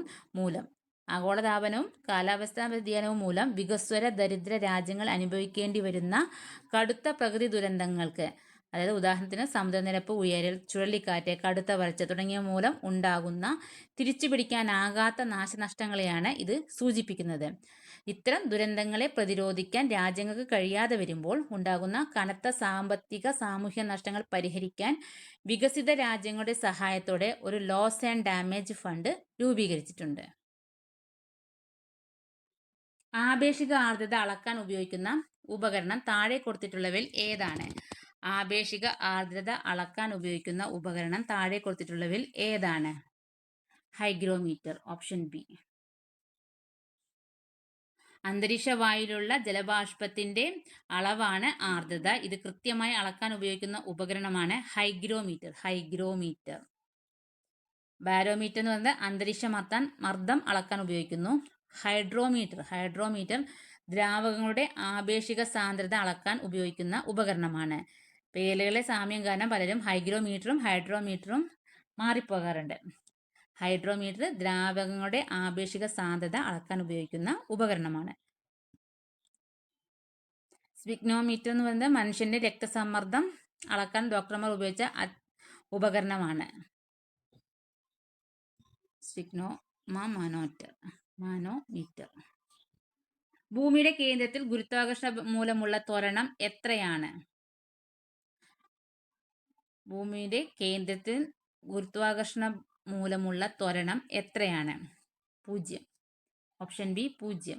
ഭൂമിയുടെ ഉപരിതലത്തിൽ ഇതിന്റെ മൂല്യം 9.8 മീറ്റർ/സ്ക്വയർ ആണെങ്കിലും കേന്ദ്രത്തിലേക്ക് പോകുന്തോറും ഭൂമിയുടെ പിണ്ഡം എല്ലാ വശങ്ങളിൽ നിന്നും തുല്യമായി ആകർഷിക്കുന്നതിനാൽ നെറ്റ് ഗുരുത്വാകർഷണ ബലം ഇല്ലാതാവുകയും ത്വരണം 0 മാറുകയും ചെയ്യുന്നു. ഇന്ത്യയും റഷ്യയും സംയുക്തമായി വികസിപ്പിച്ചതും കര, കടൽ, ആകാശം എന്നിവയിൽ നിന്ന് വിക്ഷേപിക്കാൻ കഴിയുന്നതുമായ മിസൈൽ ഏതാണ്? ഇന്ത്യയും റഷ്യയും സംയുക്തമായി വികസിപ്പിച്ചതും കര, കടൽ, ആകാശം എന്നിവയിൽ നിന്ന് വിക്ഷേപിക്കാൻ കഴിയുന്നതുമായ മിസൈൽ ഏതാണ്? ബ്രഹ്മോസ്. Option C BrahMos. ഇന്ത്യയുടെ DRDO, റഷ്യയുടെ NPOM എന്നിവ സംയുക്തമായി വികസിപ്പിച്ചെടുത്ത ലോകത്തിലെ ഏറ്റവും വേഗതയേറിയ അത്യാധുനിക സൂപ്പർസോണിക് ക്രൂയിസ് മിസൈലാണ് ബ്രഹ്മോസ്. ഇന്ത്യയിലെ ബ്രഹ്മപുത്ര നദിയുടെയും റഷ്യയിലെ മോസ്കോ നദിയുടെയും പേരുകൾ ചേർത്താണ് ബ്രഹ്മോസ് എന്ന പേര് നൽകിയിരിക്കുന്നത്. ഇത് അന്തർവാഹിനികൾ, കപ്പലുകൾ, യുദ്ധവിമാനങ്ങൾ, കൂടാതെ കരയിൽ സ്ഥാപിച്ചിട്ടുള്ള ലോഞ്ചറുകൾ എന്നിവയിൽ നിന്നെല്ലാം ഒരേപോലെ വിജയകരമായി വിക്ഷേപിക്കാൻ സാധിക്കുന്ന ഒന്നാണ്. അഗ്നി എന്ന് പറയുന്നത്, അതുപോലെ ആകാശം, ആകാശ് ഇന്ത്യ സ്വന്തമായി വികസിപ്പിച്ചെടുത്ത മിസൈലുകളാണ് ഇവ ഇന്ത്യയുടെ ഇൻ്റഗ്രേറ്റഡ് ഗൈഡഡ് മിസൈൽ ഡെവലപ്മെന്റ് പ്രോഗ്രാമിന്, അതായത് IGMDP ഭാഗമായി നിർമ്മിച്ചവയാണ്. താഴെ പറയുന്ന ന്യൂക്ലിയസിൽ അടങ്ങിയിരിക്കുന്ന ന്യൂട്രോണുകളുടെ എണ്ണം എത്ര? താഴെ പറയുന്ന ന്യൂക്ലിയസിൽ അടങ്ങിയിരിക്കുന്ന ന്യൂട്രോണുകളുടെ എണ്ണം എത്ര? Fe 56 26. ഇരുമ്പിന്റെ ന്യൂക്ലിയസ് അടയാളപ്പെടുത്തുന്ന രീതിയാണ് Fe. അതിൽ അറ്റോമിക നമ്പർ എന്ന് പറയുന്നത് 26, പ്രോട്ടോണുകളുടെ എണ്ണം എന്ന് പറയുന്നത് 26, മാസ് നമ്പർ 56. മാസ് നമ്പർ എന്ന് പറഞ്ഞാൽ പ്രോട്ടോണുകൾ പ്ലസ് ന്യൂട്രോണുകൾ. അപ്പം നമ്മളോട് ചോദിച്ചിരിക്കുന്ന ന്യൂട്രോണുകളുടെ എണ്ണം കാണാൻ മാസ് നമ്പറിന് അറ്റോമിക നമ്പർ കുറച്ചാൽ മതി. അപ്പോൾ 56 മൈനസ് 26 എന്ന് പറയുമ്പോൾ 30. ന്യൂട്രോൺ എന്ന് പറഞ്ഞാൽ മാസ് നമ്പറിന് അറ്റോമിക നമ്പർ മൈനസ് ചെയ്യാം. ആൻസർ 30. 298K താപനിലയിൽ ഹീലിയം ആറ്റം ഹൈഡ്രജൻ തന്മാത്രയേക്കാൾ 2 മടങ്ങ് ഭാരമുള്ളതാണ്. ഹീലിയത്തിന്റെ ശരാശരി ഗതികോർജം എന്താണ്? 298K താപനിലയിൽ ഹീലിയം ആറ്റം ഹൈഡ്രജൻ തന്മാത്രയേക്കാൾ 2 മടങ്ങ് ഭാരമുള്ളതാണ്. ഹീലിയത്തിന്റെ ശരാശരി ഗതികോർജം എന്താണ്? ഹൈഡ്രജൻ തന്മാത്രയുടെ അത്രയും തന്നെ. Option D. വാതകങ്ങളുടെ ഗതികോർജ സിദ്ധാന്തം അനുസരിച്ച് ഒരു വാതക തന്മാത്രയുടെ ശരാശരി ഗതികോർജം എന്നത് അതിൻ്റെ താപനിലയെ മാത്രം ആശ്രയിച്ച് നിൽക്കുന്ന ഒന്നാണ്. ഇത് വാതകത്തിന്റെ പിണ്ഡത്തെയോ തന്മാത്രാഭാരത്തെയോ ആശ്രയിക്കുന്നില്ല. ചോദ്യത്തിൽ നൽകിയിരിക്കുന്ന പോലെ ഹീലിയം ആറ്റവും ഹൈഡ്രജൻ തന്മാത്രയും ഒരേ താപനിലയിലാണ് 298K സ്ഥിതി ചെയ്യുന്നത്. അപ്പോൾ താപനില തുല്യമായതിനാൽ അവിടെ ഭാരത്തിൽ വ്യത്യാസമുണ്ടെങ്കിലും രണ്ട് വാതകങ്ങളുടെയും ശരാശരി ഗതികോർജം തുല്യമായിരിക്കും, അത്ര തന്നെയായിരിക്കും. അപ്പോൾ ഓപ്ഷൻ ഡി. ഇന്ത്യൻ പ്രധാനമന്ത്രിയുടെ പുതിയ ഓഫീസ് കെട്ടിടമായ സേവാതീർത്തിന്റെ ഉദ്ഘാടനത്തോടനുബന്ധിച്ച് പുറത്തിറക്കിയ 100 രൂപയുടെ സ്മരണിക നാണയം നിർമ്മിച്ചിരിക്കുന്നത് ഏത് ലോഹസങ്കരം ഉപയോഗിച്ചാണ്?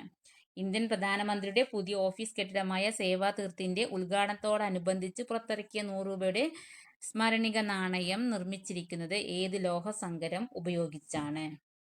Nickel silver. Option A. Nickel silver. Indian പ്രധാനമന്ത്രിയുടെ പുതിയ സംയോജിത ഓഫീസ് സമുച്ചയമായ സേവാതീർത്ത് ഉദ്ഘാടനം ചെയ്തതിന്റെ ഓർമ്മയ്ക്കായാണ് കേന്ദ്ര ധനകാര്യ മന്ത്രാലയം 100 രൂപയുടെ ഈ പ്രത്യേക സ്മരണിക നാണയം പുറത്തിറക്കിയത്. ഇന്ത്യ ഗവൺമെന്റ് മിന്റിന്റെ ഔദ്യോഗിക വിവരങ്ങൾ പ്രകാരം ഈ നാണയം നിർമ്മിക്കാൻ ഉപയോഗിച്ചിരിക്കുന്നത് നിക്കൽ സിൽവർ എന്ന ലോഹസങ്കരമാണ്. ഇതിലടങ്ങിയിരിക്കുന്ന പ്രധാന ലോഹങ്ങളുടെ അളവ് എന്ന് പറയുന്നത് ചെമ്പ് 60%, നിക്കൽ 20%, സിങ്ക് 20%. നാണയത്തിന്റെ ഒരു വശത്ത് അശോകസ്തംഭവും മറുവശത്ത് താമരപ്പൂവിന്റെ ചിത്രത്തോടൊപ്പം സേവാതീർത്ത് കെട്ടിടത്തിന്റെ ചിത്രവും നാഗരിക് ദേവോ ഭവ എന്ന വാചകവും രേഖപ്പെടുത്തിയിട്ടുണ്ട്. കച്ചം എന്നാൽ എന്ത്? കച്ചം എന്നാൽ എന്ത്? പെരുമാറ്റച്ചട്ടം. Option C. പൗരാണിക കേരളത്തിൽ പ്രത്യേകിച്ച് ചേര ഭരണകാലത്ത് AD 9-ാം നൂറ്റാണ്ടിൽ ക്ഷേത്രഭരണവും സാമൂഹിക കാര്യങ്ങളും നിയന്ത്രിക്കുന്നതിനായി ഊരാളന്മാരും, അതായത് ക്ഷേത്രാധികാരികൾ, ജനപ്രതിനിധികളും ചേർന്ന് പൊതുയോഗങ്ങളിൽ വെച്ച് ഏകകണ്ഠമായി രൂപീകരിച്ചിരുന്ന ഭരണപരമായ നിയമങ്ങൾ, തീരുമാനങ്ങൾ അല്ലെങ്കിൽ പെരുമാറ്റച്ചട്ടങ്ങൾ എന്നിവയാണ് ചരിത്രത്തിൽ കച്ചങ്ങൾ എന്ന പേരിൽ അറിയപ്പെടുന്നത്. അടുത്ത ക്വസ്റ്റ്യൻ ഡിലീറ്റഡ് ആണ്. 15 ലവ് എന്ന പദം ഏത് കായിക മത്സരത്തിലാണ് ഉപയോഗിക്കുന്നത്? 15 ലവ് എന്ന പദം ഏത് കായിക മത്സരത്തിലാണ് ഉപയോഗിക്കുന്നത്? Tennis. Option A. Tennis. Tennis കളിയിൽ പോയിന്റുകൾ എണ്ണുന്നതിന് സവിശേഷമായ ഒരു രീതിയാണ് ഉപയോഗിക്കുന്നത്. കളിയിൽ 0 പോയിന്റിനെ ലവ് എന്ന് വിളിക്കുന്നു. കളിയിൽ 0 പോയിന്റിനെ ലവ് എന്ന് വിളിക്കുന്നു. ഒരാൾ ആദ്യത്തെ പോയിന്റ് നേടുമ്പോൾ സ്കോർ 15 ആകും. അതിനാൽ സർവ് ചെയ്യുന്ന കളിക്കാരൻ ആദ്യ പോയിന്റ് നേടുകയും എതിരാളിക്ക് 0 പോയിന്റ് ആയിരിക്കും. അപ്പോൾ സ്കോർ എന്ന് പറയുന്നത് 15 ലവ് എന്ന് വിളിക്കുന്നു. അങ്ങനെ ആകുമ്പോൾ 15 ഒരാൾ സ്കോർ നേടി, അപ്പോൾ 0 15, അപ്പോൾ 15 ലവ് എന്നാണ് വിളിക്കുന്നത്. തുടർന്നുള്ള പോയിന്റുകൾക്ക് യഥാക്രമം 30 40 എന്നിങ്ങനെയാണ് കണക്കാക്കുന്നത്. 2026 വിന്റർ ഒളിമ്പിക്സിന് വേദിയായ സ്ഥലം. 2026 വിന്റർ ഒളിമ്പിക്സിന് വേദിയായ സ്ഥലം Italy, Milano, Cortina. Option D. Italy, Milano, Cortina. 2026 ശീതകാല ഒളിമ്പിക്സിൽ ഔദ്യോഗികമായി നടന്നത് ഇറ്റലിയിലെ മിലാൻ, കോർട്ടിന ഡി അംബാസോ എന്നീ നഗരങ്ങളിൽ വെച്ചാണ്. 2026 ഫെബ്രുവരി 6 മുതൽ ഫെബ്രുവരി 22 വരെയാണ് ഈ കായിക മാമാങ്കം അരങ്ങേറിയത്. 2026 ഓസ്കാർ അവാർഡിന് അർഹമായ ഏറ്റവും നല്ല ചലച്ചിത്രത്തിനുള്ള അവാർഡ് കിട്ടിയത്. 2026 ഓസ്കാർ അവാർഡിന് അർഹമായ ഏറ്റവും നല്ല ചലച്ചിത്രത്തിനുള്ള അവാർഡ് കിട്ടിയത് one battle after another. Option B. 2026 March 15-ന് ലോസ് ഏഞ്ചൽസിലെ ഡോൾബി തിയേറ്ററിൽ വെച്ച് നടന്ന 98ാമത് ഓസ്കാർ അവാർഡ് ചടങ്ങിൽ ഏറ്റവും മികച്ച ചിത്രത്തിനുള്ള പുരസ്കാരം നേടിയത് പ്രശസ്ത സംവിധായകൻ പോൾ തോംസൺ ആൻഡേഴ്സൺ ഒരുക്കിയ വൺ ബാറ്റിൽ ആഫ്റ്റർ അനദർ എന്ന ചിത്രമാണ്. ഈ ചിത്രം മികച്ച സംവിധായകൻ, മികച്ച തിരാകൃത്ത് തുടങ്ങിയ ഉൾപ്പെടെ 6 ഓസ്കാർ പുരസ്കാരങ്ങൾ വാരിക്കൂട്ടി. 57,727 ഏറ്റവും ചെറിയ ഏത് രണ്ടക്ക സംഖ്യ കൂട്ടുമ്പോഴാണ് 9ന്റെ ഗുണിതം ലഭിക്കുക? 57,727 ഡാഷ് കൂട്ടുമ്പോൾ 9ന്റെ ഗുണിതം. അപ്പം 57,727 ആദ്യം 9 കൊണ്ട് ഹരിച്ചു നോക്കുക. അപ്പോൾ ശിഷ്ടം നമുക്ക് കിട്ടുക 1 അപ്പം ശിഷ്ടം 1 കൂട്ടി അതിനടുത്ത 9ന്റെ ഗുണിതം ലഭിക്കാൻ 8 കൂട്ടേണ്ടി വരും. പക്ഷെ ചോദിച്ചിരിക്കുന്നത് രണ്ടക്ക സംഖ്യയാണ്. അപ്പോൾ രണ്ടക്ക സംഖ്യകളിൽ ഏറ്റവും ചെറുതെന്ന് പറയുന്നത് 10 അപ്പോൾ 57,727 കൂടി 10 കൂട്ടുക. 10 കൂട്ടുമ്പോൾ 57,737 ആവും. 27 37 ആവും. എന്നിട്ട് അക്കങ്ങളുടെ തുക നോക്കുക. അതായത് 5 + 7 + 7 + 3 + 7 അങ്ങനെ കൂട്ടുമ്പോൾ നമുക്ക് 29 കിട്ടും. അപ്പോൾ അത് 29 എന്ന് പറയുന്നത് 9ന്റെ ഗുണിതമല്ല. അപ്പോൾ നമ്മൾ ഓപ്ഷൻസ് എടുത്ത് നോക്കുക. ആദ്യം 26 ഓപ്ഷൻ എ. 26 കൂട്ടി വെക്കുക. അപ്പോൾ 57,727 കൂടി 26 കൂട്ടുമ്പോൾ നമുക്ക് എന്ത് കിട്ടും? 57,753 എന്ന് കിട്ടും. ആ അക്കങ്ങൾ കൂട്ടി നോക്കുക. 5 + 7 + 7 + 5 + 3 എന്ന് പറയുമ്പോൾ 27 അത് 9ന്റെ ഗുണിതമാണ്. പിന്നെ 17 കൂട്ടുമ്പോൾ 57,744 കിട്ടും. അക്കങ്ങൾ കൂട്ടുമ്പോൾ 27 കിട്ടും. അതും 9ന്റെ ഗുണിതമാണ്. പിന്നെ 11ഉം 13ഉം കൂട്ടി വെക്കാം. 11 കൂട്ടുമ്പോൾ 57,738 അക്കങ്ങൾ കൂട്ടുമ്പോൾ 30 അപ്പോൾ അത് ഗുണിതമല്ല. 13 കൂട്ടുമ്പോൾ 57,740 അക്കങ്ങളുടെ തുക കൂട്ടുമ്പോൾ 23 അതും ഗുണിതമല്ല. അപ്പോൾ 26ഉം 17ഉം കൂട്ടുമ്പോൾ 27 കിട്ടുന്നുണ്ട്. അത് 9ന്റെ ഗുണിതമാണ്. 26ഉം 17ഉം 9ന്റെ ഗുണിതമായിരുന്നു. എന്നാൽ ഏറ്റവും ചെറിയ രണ്ടക്ക സംഖ്യ ചോദിച്ചതിനാൽ നമുക്ക് 17 എടുക്കണം. അപ്പോൾ ആൻസർ വരുന്നത് 17 57,727 + 17 എന്ന് പറയുമ്പോൾ 57,744. അതായത് 9 × 6,416. ആൻസർ വരുന്നത് 17 ഓപ്ഷൻ ബി 17. ആസിഡും വെള്ളവും 2:3 എന്ന അംശബന്ധത്തിൽ കലർത്തി 60 ലിറ്റർ ദ്രാവകമുണ്ടാക്കി. ഈ അംശബന്ധം 3:4 എന്നാക്കാൻ ഇനി എത്ര ലിറ്റർ ആസിഡ് ചേർക്കണം? ആസിഡ് വെള്ളം എന്ന് പറഞ്ഞാൽ 2:3 ആകെ ദ്രാവകം എന്ന് പറയുന്നത് 60 ലിറ്റർ ആണ്. അപ്പോൾ ആകെ ഭാഗങ്ങൾ എന്ന് പറയുമ്പോൾ 2:3 അപ്പോൾ 2 + 3 5 ഭാഗങ്ങൾ. അപ്പം ആസിഡ് ആകെ 60 ലിറ്റർ ആണ് ദ്രാവകമുള്ളത്. അപ്പോൾ അതിൽ ആസിഡ് കാണാൻ 60 × 2 2 2/5 എന്ന് പറയുമ്പോൾ 24 ലിറ്റർ. വെള്ളം കണക്കാക്കാൻ 60 × 3/5 എന്ന് പറയുമ്പോൾ 36 ലിറ്റർ. ഇനി ആസിഡാണ് ചേർക്കേണ്ടത്. എത്ര ലിറ്റർ ചേർത്താലാണെന്ന് അപ്പം നമുക്ക് കണക്കാക്കാം. 24 അതായത് ആസിഡ് മാത്രമാണ് ചേർക്കുന്നുള്ളൂ. അപ്പോൾ 24 + x ഡിവൈഡഡ് ബൈ വെള്ളം എന്ന് പറയുന്നത് 36 ഈക്വൽ ടു നമുക്ക് തന്നിട്ടുണ്ട്, അംശബന്ധം തന്നിട്ടുണ്ട് 3:4. അപ്പോൾ നമുക്ക് 3/4 എന്ന് എഴുതാം.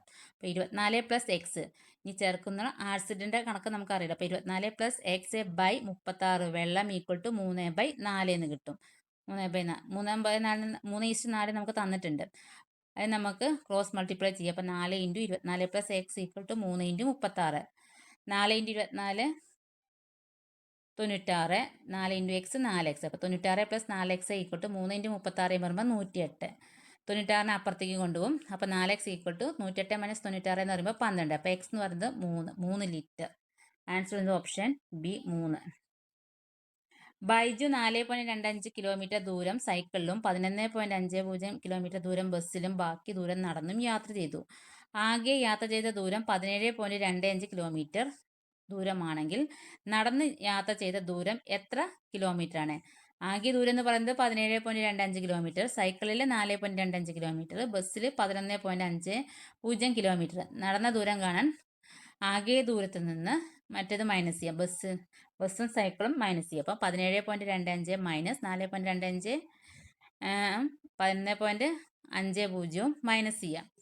അപ്പോൾ 11.50 പ്ലസ് 4.25 എന്ന് പറയുമ്പോൾ 15.75. അപ്പോൾ 17.25 15.75 മൈനസ് ചെയ്യുമ്പോൾ 1.50 കിലോമീറ്റർ എന്ന് കിട്ടും. അപ്പോൾ ആൻസർ വരുന്നത് ഓപ്ഷൻ ഡി. ഒരു വൃത്തസ്തംഭത്തിന്റെ ഒരറ്റത്ത് അർദ്ധഗോളം ഘടിപ്പിച്ച രൂപത്തിലുള്ള ഒരു ജലസംഭരണിയുടെ ആകെ ഉയരം 2.5 മീറ്റർ ആണ്. അതിന്റെ പാദത്തിന്റെ ആരം 1.5 മീറ്റർ ആണ്. ഇതിൽ എത്ര ലിറ്റർ വെള്ളം കൊള്ളും? ജലസംഭരണിയുടെ അളവുകൾ കണ്ടെത്തണം ആദ്യം. അതിൽ പാദത്തിന്റെ ആരം എന്ന് പറയുന്നത് എന്ന് പറയുന്നത് 1.5 മീറ്റർ ആണ്. ജലസംഭരണിയുടെ ആകെ ഉയരം എന്ന് പറയുന്നത് 2.5 മീറ്റർ ആണ്. അപ്പം അർദ്ധഗോളത്തിന്റെ ഉയരം അതിന്റെ ആരത്തിന് തുല്യമായിരിക്കും. അപ്പോൾ അത് 1.5. അർദ്ധഗോളത്തിന്റെ ഉയരം എന്ന് പറയുന്നത് അതിന്റെ ആരത്തിന് തുല്യമാണ്. അപ്പോൾ അത് 1.5 ഉണ്ട്. അപ്പോൾ വൃത്തസ്തംഭത്തിന്റെ ഉയരം എന്ന് പറയുന്നത് ആകെ ഉയരത്തുന്ന വൃത്തസ്തംഭത്തിന്റെ ഉയരം കാണാൻ ആകെ ഉയരത്തുന്ന അർദ്ധഗോളത്തിന്റെ ഉയരം മൈനസ് ചെയ്യാം. ആകെ ഉയരം എന്ന് പറയുന്നത് 2.5 ആണ്. അർദ്ധഗോളത്തിന്റെ ഉയരം എന്ന് പറയുന്നത് 1.5 ആണ്. 2.5 നിന്ന് 1.5 മൈനസ് ചെയ്താൽ 1 എന്ന് കിട്ടും. ഇനി സംഭരണിയുടെ ആകെ വ്യാപ്തം കാണാം. അതിന് ജലസംഭരണിയുടെ ആകെ വ്യാപ്തം കാണാൻ വൃത്തസ്തംഭത്തിന്റെ വ്യാപ്തവും അർദ്ധഗോളത്തിന്റെ വ്യാപ്തവും കൂടി ആഡ് ചെയ്യാം. വൃത്തസ്തംഭത്തിന്റെ വ്യാപ്തം കാണാനുള്ള ഇക്വേഷൻ ആണ് πr²h. പൈ എന്ന് പറഞ്ഞാൽ 3.14, ആർ എന്ന് പറഞ്ഞാൽ 1.5. 3.14 ഇൻറ്റു πr², r² ആണ്. അപ്പോൾ 1.5 ഇൻറ്റു 1.5. h എന്ന് പറഞ്ഞാൽ ഉയരം എന്ന് പറയുന്നത് 1 ആണ്. അത് ചെയ്യുമ്പോൾ 7.065 എന്ന് കിട്ടും വൃത്തസ്തംഭത്തിന്റെ വ്യാപ്തം. ഇനി അർദ്ധഗോളത്തിന്റെ വ്യാപ്തം കാണും. അത് 2/3 പൈ ക്യൂബാണ്. πr². അപ്പോൾ 2/3 ഇൻറ്റു പൈ എന്ന് പറയുന്നത് 3.14 ഇൻറ്റു ആർ എന്ന് പറയുന്നത് 1.5. 1.5 ഇൻറ്റു 1.5 ഇൻറ്റു ക്യൂബാണ്. ആർ ക്യൂബാണ്. അപ്പോൾ 1.5 ഇൻറ്റു 1.5 അത് ചെയ്യുമ്പോൾ 7.065 കിട്ടും. അപ്പോൾ ആകെ വ്യാപ്തം എന്ന് പറയുന്നത് 7.065 പ്ലസ് 7.065 എന്ന് പറയുമ്പോൾ 14.13 ഘനമീറ്റർ എന്നാണ് കിട്ടുന്നത്. വ്യാപ്തത്തിന് ലിറ്ററിലേക്ക് മാറ്റണം. ഒരു ഘനമീറ്റർ എന്ന് പറഞ്ഞാൽ 1000 ലിറ്റർ ആണ്. അപ്പോൾ 14.13നെ 1000 കൊണ്ട് മൾട്ടിപ്ലൈ ചെയ്യുക. അപ്പോൾ 14,130 എന്ന് കിട്ടും. Answer 14,130 litre. ഇ എന്നത് പിയുടെ ക്യൂ ശതമാനമാണ്. എഫ് എന്നത് ക്യൂവിന്റെ പി ശതമാനമാണ്. എങ്കിൽ ചുവടെ പറഞ്ഞതിൽ ശരിയായത് ഏത്? ഇ എന്ന് പറയുന്നത് പിയുടെ ക്യൂ ശതമാനം. ഇ എന്ന് പറയുന്നത് പിയുടെ ക്യൂ ശതമാനം. അപ്പം PQ/100 എന്ന് എഴുതാം. ഇനെ നമുക്ക് എങ്ങനെ എഴുതാം? PQ/100 എന്ന് എഴുതാം. എഫ് എന്ന് പറയുന്നത് ക്യൂയുടെ പി ശതമാനം. അപ്പം QP/100 എന്ന് എഴുതാം. എഫ് എന്ന് പറയുന്നത് QP/100 എന്ന് എഴുതാം. അപ്പം ഇ ഈക്വൽ ടു എഫ് ആണ്. അങ്ങനെ നോക്കുമ്പോൾ ഇ ഈക്വൽ ടു എഫ് ആണ്. അത് ഇയും എഫും തുല്യമാണ് എന്നാണ്. പക്ഷെ അങ്ങനെ ഒരു ഓപ്ഷൻ ഇതിൽ തന്നിട്ടില്ല. അപ്പം ആൻസർ വരുന്നത് ഇവയൊന്നും അല്ല എന്നുള്ളതാണ്. Option D. ചുവടെ തന്നിരിക്കുന്ന ശ്രേണിയിലെ തൊട്ടടുത്ത സംഖ്യ കണ്ടെത്തുക. 2, 6, 12, 20 ഡാഷ്. തന്നിരിക്കുന്ന സംഖ്യാ ശ്രേണി ശ്രദ്ധിച്ചാൽ ഓരോ സംഖ്യകളും തമ്മിലുള്ള വ്യത്യാസം ഇരട്ട സംഖ്യകളായി കൂടി വരുന്നത് കാണാം. ആദ്യം 2 പ്ലസ് 4, 2നോട് 4 കൂട്ടിയപ്പോൾ 6 കിട്ടി. പിന്നെ 6നോട് കൂടി 6 കൂട്ടിയപ്പോൾ 12 കിട്ടി. പിന്നെ 12നോട് കൂടി 8 കൂട്ടിയപ്പോൾ 20 കിട്ടി. 12നോട് 8 കൂട്ടിയപ്പോൾ 20 കിട്ടി. ഇതേ ക്രമം കൂട്ടാൻ. അപ്പോൾ അടുത്തത് കൂട്ടുന്നത് 10. അതായത് 4, 6, 8. അടുത്തത് കൂട്ടുന്നത് 10 ആണ്. അപ്പം 20 പ്ലസ് 10 എന്ന് പറയുമ്പോൾ 30. അപ്പോൾ ആൻസർ 30. അടുത്ത ക്വസ്റ്റ്യൻ ഡിലീറ്റ് ആണ്. CAB എന്നതിനെ 312 എന്നും ഹെഡ് എന്നതിനെ 8514 എന്നും കോഡ് ചെയ്താൽ ബാഡ്ജ് എന്നതിനെ ഇങ്ങനെ കോഡ് ചെയ്യാം. ക്യാബ് 312.